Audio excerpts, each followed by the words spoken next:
කරණීය මත්ත කුසලේන යන්තං සන්තං පදං අபிසමෙච්ච. සාන්ත පදනම් වූ නිවනක් තියෙනවා. සාන්ත පෙදෙස. සාන්ත පදේ. මොකද සුවයෙන් අන්ත වූ මේ ලෝකවාසී සත්‍යයන්ට යම් කිසි සුවයක් දෙන තැනක් තියෙනවා. අන්නේ සුවයෙන් අන්ත වූ පෙදසක් තියෙනවා. අන්නේ පෙදෙසට කියනවා නිවන කියලා. අන්නේ නිවන ගැන තමයි මේ ඒ නිවනට අදාළව. ඒ නිවන කැමැත්තෙන් ඒ නිවන මත පිහිටන්න ඕනේ පුද්ගලයෙක්. දැන් මේකේ තියෙන කුසලතා කියලා. කුසලතා නෙමෙයි. පූර්ණේ කරගත යුතු කුසලයන් තියෙනවා. ඒ කියන්නේ වඩාගත යුතු හිතක් තියෙනවා. එහෙනම් මේ නිවන් මඟ සකස් කරගන්න ඕනේ කෙනෙක් වඩා ගන්න මේ හිත වඩා ගන්න ඕනේ ආකාරය ගැන තමයි මේ කතා කරන්නේ. සක්කෝ. දැන් මම මේවට ගරහනවා එහෙම නෙමෙයි. මං කිව්වනේ දෙකක් තියෙනවා.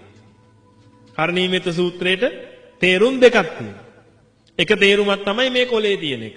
ඒක හොඳයි කියලා හිතෙනවා නම් මොකද්ද කරන්න තියෙන්නේ? ඒක කරගෙන නිවන් දකින්න යනවා. නැත්නම් මම මේ කියන දේ හොඳයි කියලා හිතෙනවා නම් ඒක කරගෙන නිවන් දකින්න උත්සාහ කරලා බලන්න. සක්කෝ. දැන් සක්කෝ කියලා කිව්වහම දක්ෂයෙක් විය යුතුයි කියලා කියනවා. හැබැයි බුදුහාමුදුරුවෝ නම් දක්ෂයාට කිව්වේ සක්කෝ නෙමෙයි. බුදුහාමුදුරුවෝ දක්ෂයාට කිව්වේ දක්කෝ. දක්කෝ තමයි මේ දක්ෂයා. සෙය්‍යතාපි භික්කවේ දක්කෝ ගෝඝාත කෝවා ගෝඝාත කන්තේ වාසීවා. චාතුම් මහා පතේ විලසෝ පටිවිභජිත්වා නිසින්නෝ අස්ස. මේ කොහේ හරි අහලා තියෙනවා. සතර සතිපට්ඨාන සූත්‍රයේ ධාතු විභංගයේදී ධාතු මනසිකාරයේ දේශනා කරද්දී උන්වහන්සේ කියනවා ගව ඝාතනයේහි දක්ෂ අන්න සෙය්‍යතාපි භික්කවේ දක්කෝ ගෝඝාතකෝවා. දක්ෂ මොකෙද්ද? ගව ඝාතකේ හෝ ගෝඝාතකන්තේ වාසීවා. ගව ඝාතකයාගේ අතවැසියා. ඒකට හෙල්ප් කරන කෙනා. එහෙනම් දක්කෝ නේද කිව්වේ? බුදුහාමුදුරුවෝ කිව්වද සෙය්‍යතාපි භික්කවේ සක්කෝ කියලා? නෑ. දක්කෝ කියලා කිව්වේ. එහෙනම් දක්කෝ කියලා කියන්නේ දක්ෂයාට. එහෙනම් මේක මාරු කරලා හරියන්නේ නෑ. අද කියලා තියෙන්නේ මොකද්ද? කුටි සෑදීම, සිවුරු මැසීම, පඳු පෙවීම, පාත්‍ර සකස් කිරීම ආදී සියලු කටයුතු වලට දක්ෂයෙක් විය යුතුයි. එහෙනම් පින්වතුනි සක්කයෙක් නෙමෙයි නේද? දාරුචීරිය මහරහතන් වහන්සේ. දැන් දාරුචීරිය මහරහතන් වහන්සේ කියන්නේ සක්කයෙක් නෙමෙයි නේද? පින්වතුනි ශාස්ත්‍රුන් වහන්සේ ඇතුළු සියලුම දෙනා මේ සියලුම රහතන් වහන්සේලා සක්කය. මහා සක්ක පිරිස. හැබැයි දාරුචීරිය මහරහතන් වහන්සේට අනුතරේ මේ පාත්‍රයක්වත් හොයාගන්න බැරි වුණා. ඒට කලින් එළදෙන ඇරලා මැරුණා. එහෙනම් සක්කයෙක් එහෙම නෙමෙයි. නමුත් උන්වහන්සේ අරිහත්ත්වයටපත් වෙච්ච උත්තරමයි. එහෙනම් මොකක් හරි වෙනසක් තියෙන්නෝ නේද මේවැ? නිකන් හිතලා බලන්න. එහෙනම් පින්වතුනි දක්ෂ නෙමෙයි. සක කියන්නේ මොකද්ද? හග්ගෙඩිය. සංකය. සංකය කියලා කියන්නේ පිරිසිදුකම. පිරිසිදුකම කිව්වේ මේ නාලෙහිම ඉන්න එක නෙමෙයි. මං කියවනේ මේ කුසල ගැන කතා කරන්නේ. කරණීය මත්ත කුසලේන. කුසල කියලා කියන්නේ අතින් කරන ඒවා නෙමෙයි මොනවද? මේ හිතින් කරන දේවල්. එහෙනම් මේ කතා කරන්න හොඳට නාලා ඇඳලා කාලේ ඉන්න එක ගැන නෙමෙයි. මේ සක්කයෙක්. මෙයා. ඒ කියන්නේ පාරිශුද්ධ කෙනෙක් මෙයා. මොනවැන්ද මෙයා පාරිශුද්ධ වෙන්නේ? දස අකුසලයේ කරන්නේ නෑ මෙයා. එහෙනම් පළවෙනිම තැන එන්න ඕනේ මොකද්ද? සක්කයෙක් වෙන්න ඕනේ. සක්කයෙක් වෙනවා කියලා කියන්නේ මොකද්ද? මේ වෙන්න ඕනේද? සක්කයෙක් කියලා කිව්වේ මොනවද? පාරිශුද්ධත්වයට එන්න ඕනේ. මොනවැන්ද? හොරමැර වංචාවල් කරන්නේ නැහැ, ප්‍රාණඝාත සුරාදූදුව කරන්නේ නැහැ. බොරු කේලම් පරුස වචන කියන්නේ නැහැ, ලෝභ ද්වේෂ මෝහකම් කරන්නේ නැහැ. පිරිසුදු පැත්තට හැරිලා ඉන්නේ. ඔන්න සක්කයෙක්. දැන් ඔන්න සක්කයෙක් වෙලා ඉන්නේ. දැන් යනවා ඉස්සරහට. එහෙනම් දැන් කුටියක් හදාගන්න එහෙම බැරි වුණා කියලා. නිවන් දකින්න බැරිද? පාත්‍රයක් තිබුණ නැත්නම් නිවන් දකින්න බැරිද? එහෙනම් ඒවට දක්ෂ වෙලා පුළුවන් ද පිටුදුර නිවන් දකින්න? බුදුහාමුදුරුවෝ නම් කියලා තියෙන දක්ෂ වෙන්න ඕනේ මොනවද? ධර්මයේ, නිදිමැරීමේ. යම් කිසි පුද්ගලයෙක් ධර්මයේ දක්ෂ නම්, සත්පුරුෂ සංසේවනයේ දක්ෂ නම්, නිදිවැරීමේ දක්ෂ නම් මොකද වෙන්නේ? අන්නේ උත්තමයට නිවන් දකින්න පුළුවන්. බුදුහාමුදුරුවෝ කොතනකවත් කියලා මං අහලා නැහැ හැබැයි. මං හිතන්නේ නැහැ උන්වහන්සේ එහෙම දෙයක් කියලා ඇති කියලා. යම් කිසි කෙනෙකුට නිවන් දකින්න ඕන නම් පාත්‍ර හැදීමේ දක්ෂයෙක්, සිවුරු පඳු පෙවීමේ දක්ෂයෙක්, සිවුරු මැසීමේ දක්ෂයෙක් අපහාස කරනවා නෙමෙයි. ඔබත් අපහාස ස්වරූපයෙන් හිතන්න එපා. ඉතින් මේ ශාස්ත්‍රුන් වහන්සේගේ සද්ධර්මයේ මේිට වඩා මහා පරම ගම්බීර වෙන්න ඕනේ. ඔබම හිතලා බලන්න. එහෙනම් මේවට දක්ෂකම නෙමෙයි පිංගුතුනි සක්කයක් වෙන්න ඕනේ. එහෙනම් ඔබත් මේ සක්ක ගුණය ඇති කරගන්න තමන් ගා. ඒ කියන්නේ මොකද්ද? සුද්ධත්වයටපත් වෙන සුද්ධ වූ සංකේතය තමයි සක. සංකේ. සුද්ධ වූ සංකේතය. එහෙනම් අන්නේ සුද්ධ වූ සංකේතය ඇති කරගන්නවා තමන්ගේ හිතේ. මං නිවන් දකින්න යන ගමනේදී මම මොකට ප්‍රාණඝාත කරන්නේ? මම මොකට අදත්තාදාන කරන්නද? අනුන්ගේ දේවල් ගන්නද? අනුන්ගේ දේවල් අනුන්ට ගිනි දෙන්නේ මොකටද? මම මොකටද දුරාචාර කරන්නේ? මම මොකටද සුරාසූතු කරන්නේ? මම මොකටද බොරු කියන්නේ, කේලම් කියන්නේ, පරුස වචන කියන්නේ? හිත රිදවන්නේ අනිත් අයව කොටවන්නේ. ඔන්න සක්කේ බවට පත් වුණා. ඊළඟට කියනවා උජූච. දැන් මොකද්ද? ඍජු. අවංක කෙනෙක් වෙන්න ඕනේ. අවංකයි කිව්වට විතරක් හරියන්නේ නැහැ. ඔබත් අවංකයි නේද? හැබැයි ඔය අවංක ගතිය හරියන්නේ නැහැ. ඍජු කියලා කියන්නේ පින්වතුනි. කෙනෙක් ඍජුයි කියලා කියන්නේ. ඒ කෙනා හරි කෙලින් කෙනෙක්. කෙලින් කියලා කිව්වේ ඇද නැති කෙනෙක්. මොනවද ඇද? ආර්ය විනේ නැතුව ලෝක සම්මතයට නම් ඇද තියෙනවා මොනවද? කුදු ගැහිච්චුනහම ඇදයි. කොන්ද පොඩ්ඩක් මේ වෙලා නම් ඇදයි. නේද? එහෙට මෙහෙට නැවිලා නම් ඇදයි. මේ පැත්තට නැවිලා නම් ඇදයි. නමුත් ආර්ය විනේ ඇද කියලා කියන්නේ පින්වතුනි මොනවද? මේ රාග, ద్వේෂ, මෝහ කියන නැත්නම් ලෝභ, ద్వේෂ, මෝහ ක්‍රියාකාරීත්වය තුලින් තමයි ඇද ගහන්නේ. එහෙනම් ඔබගේ කය ඇද වෙනවා. කොහොමද කය ඇද වෙන්නේ? ලෝභ, ద్వේෂ, මෝහ ක්‍රියාකාරීත්වය තුල ඔබට එනවා ප්‍රාණඝාතී අදහස්. මේ ලෝකයේ පැවැත්ම උදෙසා මේ ලෝකයේ ලොකුම කෑල්ල කඩා ගන්න. පොර බදන්න ගිහිල්ලා. ලෝකේ හරි වටිනවා කියලා අල්ලගෙන පොර බදන්න ගියාට පස්සේ ඒ ලෝකේ වටින කෑල්ල කඩා ගන්න ලෝභය හරහා, ద్వේෂය හරහා, මෝහය හරහා නැగిලා එනවා මොනවද? ප්‍රාණඝාත කරනවා. අන්න කය ඇද වුණා. මෙයා ප්‍රාණඝාත කරන කෙනෙක්. කය ඇදයිද? හොරකම් කරන කෙනෙක්. ඔන්න කය ඇද වුණා. දුරාචාර කරන කෙනෙක්. ඔන්න කය ඇද වුණා. ඊළඟට වචනයත් ඇද වෙනවා. ඊළඟට හිතත් ඇද වෙනවා. ඒවා තමයි මේ ආර්ය විනය මොනවද? ඇද. එහෙනම් ඒවැන් දුරු වෙලා රාග, ద్వේෂ, මෝහ නසන වැඩපිළිවෙලේ දැන් අර ඇද වෙලා රිවිච් ඒවා කෙලින් කරන්න ඒවා තියෙනවා. මොනවද? මේ ලෝකයේ පිළිබඳ අනිත්‍ය දුක්ඛ අනාත්ම මෙනෙහි කරනවා මේ පුද්ගලයා. ඒව ඔක්කොම අතහැරලා දාලා හරියන්නේ නැහැ. අවංකයි කියන්නේ මොකද්ද? නැත්නම් කෙනෙක් ඉන්නවා. සල්ලි වලට සත පහට ඔක්කොම බේරෙනවා. නමුත් Tamande ගෙදර ගෑණිත් ඉන්නවා. කඩේ වැඩ කරන ගෑණිත් ගෑණි. දැන් අවංකද? ලෝක සම්මතෙන්වත් අවංකද? නෑ. අවංක වැඩනේ කරන්නේ. ඇද වෙච්ච වැඩනේ කරන්නේ. ඇද ගහිලානේ තියෙන්නේ. කය ඇදයි. වචනේ ඇදයි. කිව්වොත් කේලමක් කියන්නේ. කිව්වොත් තව කෙනෙක්ගේ හිතක් රිද්දන්න කතා කරන්නේ. එහෙනම් ඇදයි. එහෙම නේද? ඇදයි. එහෙනම් කයත් ඇදයි, වචනෙත් ඇදයි. හිතුවොත් හිතන්නේ මොකද්ද? හෙන ගහපිය උන්ට. නැත්නම් අනේ උඩ නොමී මට උනානේ. උන් තමයි සල්ලි තියෙන්නේ. උන් තමයි සුවිප් ඇදෙන්නේ. මට හැදුණා නම් ඕක. මම මෙහෙම කළා හාමුදුරන්ටත් දානයක් දෙනවානේ. බුදුදහමත් පොඩ්ඩක් ගාව ගන්න. එහෙනම් හිතත් ඇදයි. මොකටද බනහන්නේ යන්නේ ඔච්චර? එක දවසක් ඇහුවාම ඇතිනේ. මේ අහලා තේරෙන්නේ නැහැ කොච්චර කිව්වත් ඒක නෙමෙයි හැමදාම බනහන්නේ යන්නේ. අන්න මිත්‍යා දෘෂ්ටියටපත්. දැන් දස අකුසලේම කරන ඇද ගහිලා තියෙන්නේ. දැන් ඇද හැමෝම ඇද ගහිලා තමයි ඉන්නේ මුලින්. දැන් ඇද ගහිච්ච එක ගෙලින් කරන්නේ කොහොමද? දැන් ඍජුයි කියලා හරියන්නේ නැහැ. දැන් බුදුහාමුදුරු කවදාක ඍජුයි කියලා විතරක් හරියන්නේ නැහැ නේ උන්වහන්සේ. උන්වහන්සේ එහෙම කියලා නතර වෙන්නේ නැහැ. උඹලා ඇද ගහිලා ඔය ඇදේ ගෙලින් කරගනින්න කියලා හරියනවද බුදුහාමුදුරු? නිකන් මේ උන්වහන්සේ දේශනා කරපු දෙයක්. බුදුහාමුදුරු කියන්නේ perfect one. ඒ කියන්නේ මේ ලෝකේ ਸਰව සම්පූර්ණ උත්තමයා. ඒ කියන්නේ උන්වහන්සේ කිව්වේ මම අනන්ත ජින. එහෙනම් උන්වහන්සේගේ ධර්මය මේ අපි කතා කරන්නේ. එහෙනම් මම මේ කතා කරන එකත් 10%ක් විතර තමයි ඇත්තේ. යම් දවසක මම මේක ආයි කතා කරයි. ප්‍රාර්ථනාව සමුද්ද වෙච්ච දාට. අන්න එදාට මීටත් වඩා තව අර්ථ කියයි. එදාට කියන්නේ 90%යි. 100%ම කියනවා නම් උන්වහන්සේගෙන් අහලා දැනගන්න. සාරිපුත්‍රයන් වහන්සේ 95%ක් කියයි. 100%ම කියන්න නම් උන්වහන්සේගෙන් ඕනේ දැනගන්න. එහෙනම් පින්වතුනි බුදුහාඳුරෝ කියලා හරියන්නේ නැහැ. මිනිස්සු උඹලා ඇදයි. කෙලින් කරගනින්න. කෙලින් වෙයල්ලා. කෙලින් වෙන්න ඕනේ විදිහ කියන්න ඕනේ උන්වහන්සේ නේද? නැතු මොකද මිනිස්සු කෙලින් වෙන්නේ? අන්න ඒක තමයි අනිත්‍ය දුක්ඛ අනාත්ම. එහෙනම් දැන් අනිත්‍ය දුක්ඛ අනාත්ම මේකේ නැද්ද? තියෙනවා. එහෙනම් මොකද්ද? දැන් මේ ඍජු අවංක වෙන්න ඕනේ. නැත්තම් උජූච කියලා කිව්වේ මොකද්ද? මේ අර ඇද ගතියෙන් අයින් වෙලා. කයේ ඇද ගතියක් තිබ්බා, වචනේ ඇද ගතියක් තිබ්බා.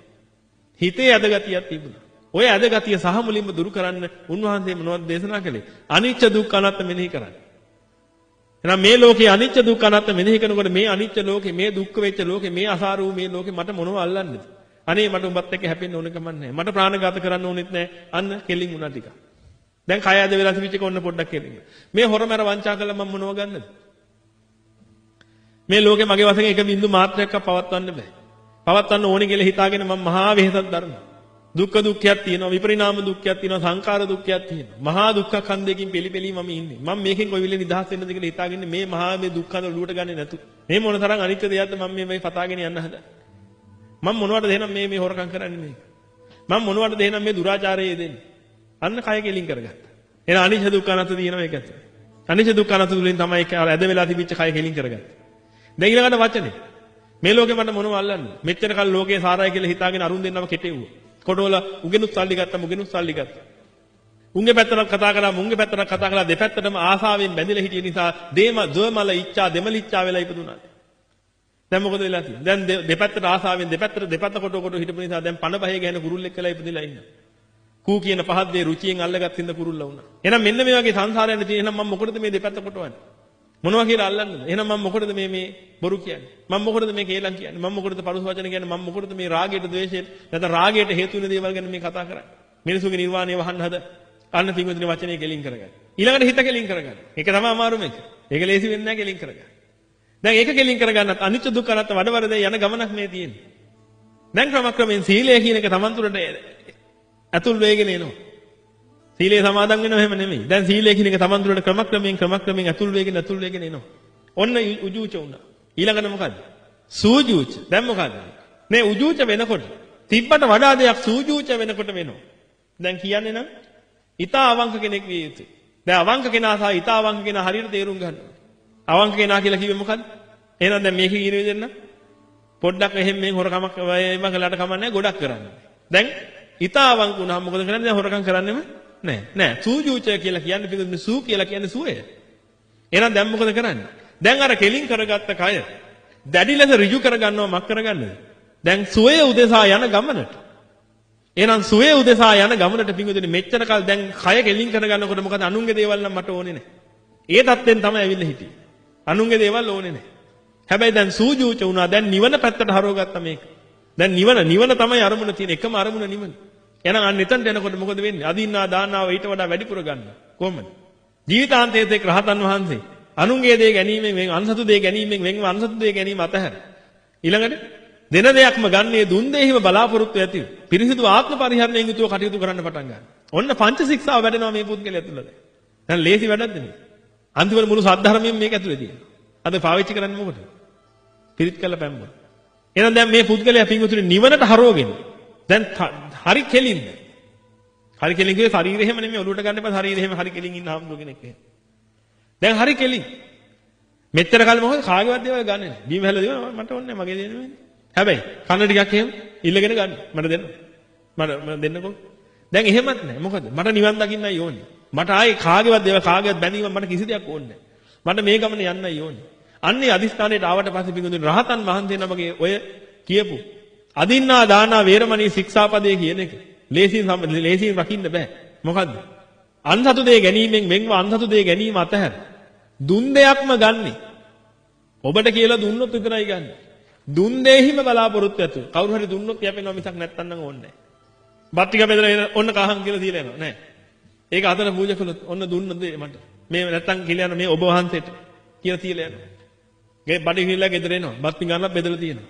කනවා. ඕක ඍජුතාවය. තමන්ගේ ගෙදර තමන්ගේ ගෙදර හින්දා කනවා.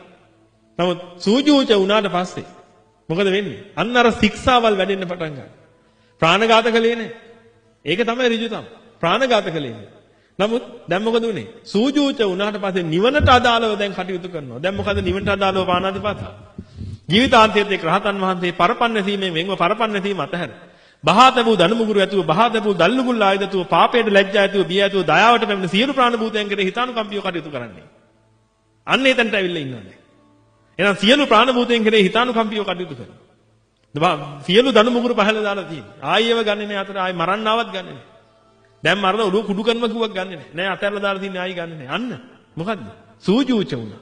හිටියට වඩා බොහොම කෙලින් කෙනෙක්.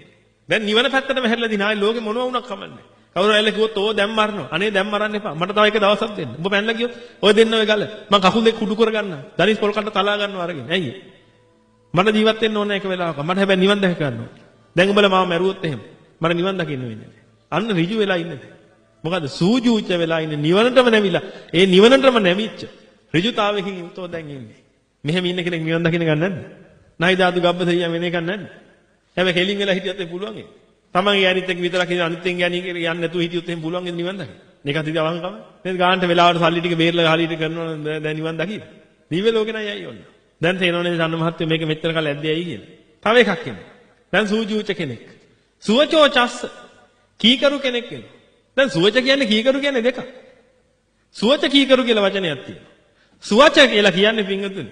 මෙයාගේ වචනේ හරි සුවයි. සුවදායි වචන විතරයි කතා කරන්නේ. එහෙනම් ඔබ සුවච වෙන්න ඕනේ අනිවාර්යයෙන්. ඇයි? ඒක තමයි පටන් ගන්නකොටම කිව්වේ. බත් කන්න විතරක් කට අරින්න නැත්තම්. නැත්තම් සුවච වෙනවා. සුවච කීකරු කියලා කියන්නේ කීකරු කියලා කියන්නේ පින්වතුනි කියන දේ කරන එක.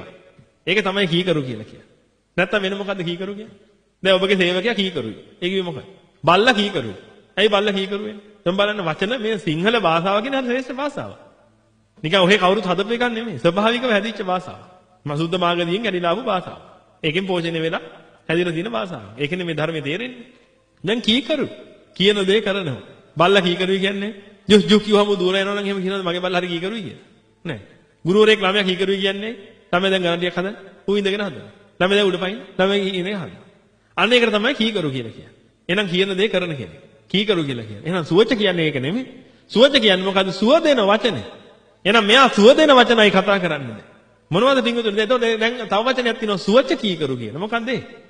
සුව දෙන වචන කියන දේ අහලා කරන අය ඉන්නවා. අන්න යාට කියනවා සුවච කීකරු කියලා. ඒ කියන්නේ මොකද්ද? හොඳින් කියන දේ අහලා කරන අය ඉන්නවා. එයාට කියනවා මොකද්ද? සුවච කීකරු කියලා.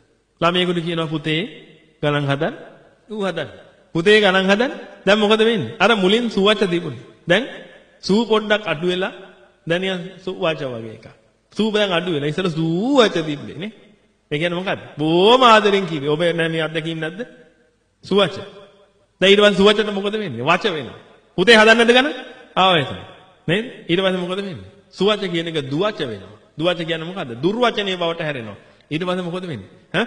තෝ මරණ හැදුවේ නැත්තම් අන්න එහෙම කියනවා. එතකොට මොකද වෙන්නේ නැග්ගා? අන්න එහෙම කියන්න එපා මේ තේරෙන්නේ. කියන මොකද වෙන්නේ? දැන් උට තේරුනේ දැන් තමයි. එහෙනම් මොකද්ද ඌ දැන් සුවච කීකරු නෙමෙයි ඌ කවුද? දුවච කීකරු. එහෙනම් මොකද්ද? ගහන්න බයින්න හදනකොට තමයි ඌ කියන දේ කරන්නේ. එහෙනම් දැක්කද පිංගුතුනි සුවච කීකරු කියන වචනේ තේරුම? එහෙනම් මේ කීකරු නෙමෙයි. සුවචයි. සුවච කෙනෙක්. සුවච කෙනෙක් කියන්නේ පිංගුතුනි මෙයාට සම්මා වාචාව වැඩෙනවා. එහෙනම් ආර්ය අෂ්ටාංග මාර්ගය වැඩෙන්නේ නැද්ද මේ? සම්මා වාචාව මේ වැඩෙන්නේ. මොනවද? සුවචයි මෙයා.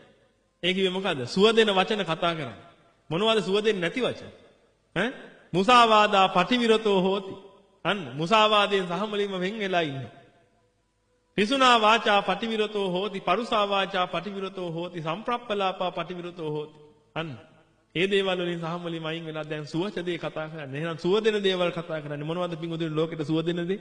ලෝකෙට සුව දෙන එකම වචන තියෙන්නේ. එකම જાතිය වචන සෙට් එකක් තියෙන්නේ මොනවද? ඒකට කියනවා සාස්ත්‍රුන් වහන්සේගේ ධර්මය. එහෙනම් මේ පුද්ගලයා කතා කරන්නේ දැන් සාස්ත්‍රුන් වහන්සේගේ ධර්මය. එහෙනම් සබ්‍රහ්මචාරීන් වහන්සේලාව මුණ ගැහිලා සබ්‍රහ්මචාරීන් වහන්සේලාත් එක්ක කතා කරනවා සද්ධර්මය. සද්ධර්මයේ දේශනා කරද්දී ශ්‍රවණය කරද්දී සාකච්ඡා කරද්දී විමර්ශනය කරද්දී ඔය ආදි වශයෙන් ඔය හැම අවස්ථාවකම මාර්ගය වැඩෙනවා. එහෙනම් දැන් මේ මාර්ගය වඩා ගන්න වැඩ පිළිවෙලකයි ඉන්නේ. අන්න එහෙනම් පින්ගතුනි ඊළඟට මොනවද උනේ? සුවචෝ චස්ස වුණා. එහෙනම් මොකද වෙන්නේ? මේ සුව දෙන වචන කතා කරගෙන ඒට අනුව හැසිරෙන වැඩ පිළිවෙලක ඉන්නවා. සුව දෙන වචන ඇසුරු කරගෙන ඒ සුව දෙන වචනෙට අනුව කටයුතු කරගෙන ඉන්න උත්තරමේ බවට පත් වෙලා ඉන්නේ. දැන් ඊළඟට යන්න. දැන් සුවචෝ චස්ස ඊළඟට එනවා මොකද්ද? මෘදු. මෘදු හිතත් එක් වෙන්න ඕනේ කියලා කියනවා. ඒ කියන්නේ මොකද්ද? මේ කියන විදියට. මේ මෘදු කියලා කිව්වහම මේකේ තියෙන මෘදු නම් මෘදු හිතත් එක් වෙන්න ඕනේ. දැන් මෙයා මෘදු වෙනවා. ඉස්සෙල්ලා තිබ්බ මහා තැඩි මහා තද ගතිය. මොන එකක් කිව්වත් අහන්නේ නැහැ. ලෝකේ සාරයි කියලා අල්ලගෙන ඉවර වෙලා. ඒ අල්ලගත්ත සාරේ ඔස්සේ සැරිසරන්න වැඩ පිළිවෙලක ඉදිරිය හිටියා. මේ ලෝකේ ලොකුම කෑල්ල කඩා ගන්න නිසා මහා දැඩි හිතක් අල්ලගෙන හිටියා. නමුත් දැන් සද්ධර්මයේ ඇවිදිලා. දැන් සද්ධර්මයේ මෙනෙහි වෙලා යනකොට අනිත්‍ය දුක්ඛ අනාත්ම තේරෙනකොට මොකද වෙන්නේ? දැන් මේ හිත අර තිබිච්ච ගතියෙන් මක් වෙලා යනවා. මෘදු වෙලා යනවා. මම මොනවද මේ අල්ලන්නේ? ඉස්සර නම් පොඩ්ඩ ගෑවෙන්න බෑ වාහනේට පිටිපස්සෙන් ඇවිල්ලා එහෙම කවුරු හරි හෝන් එකක් ගැහුවා නම් එහෙම. බැහැලා ගිහලා ගහන්න සයිස් එකේ හිටියේ. දැන් මොකද වෙලා තියෙන්නේ? දැන් මෘදු වෙලා අනේ මේ මොනව අල්ලන්නේ? ඉස්සෙල්ලා මිනිස්සු ඇවිල්ලා බයිද්දි. මේ කඩුව අරගෙන එළියට බයින්න තෝ මට බයින්න ඔබ කවුද කියලා අහගෙන. දැන් මොනවද කරන්න හිතේ? අනේ මේ මිනිස්සු මම මේ සද්ධර්මය අවබෝධ කරගෙන ඉන්නේ. මේ අවබෝධ කරගෙන ඉන්න මට මේ මිනිස්සු ඇවිල්ලා ගහන්න බයින්න හදනවා. මරන්න හදනවා. ආරි උපවාද කරගන්න හදනවා. මම මොනව කරන්නද ඉතින්? ගහනවා නම් ගහපන්, මරනවා නම් මරපන්. අන්තිම හුස්ම දක්වා මම සටන් කළා. මං කොහොම හරි මේ ආර්ය මාර්ගය පූර්ණ කරගන්නවා මිසක් මට උඹත් එක්ක රණ්ඩු වෙන්න වෙලාවක් නැහැ.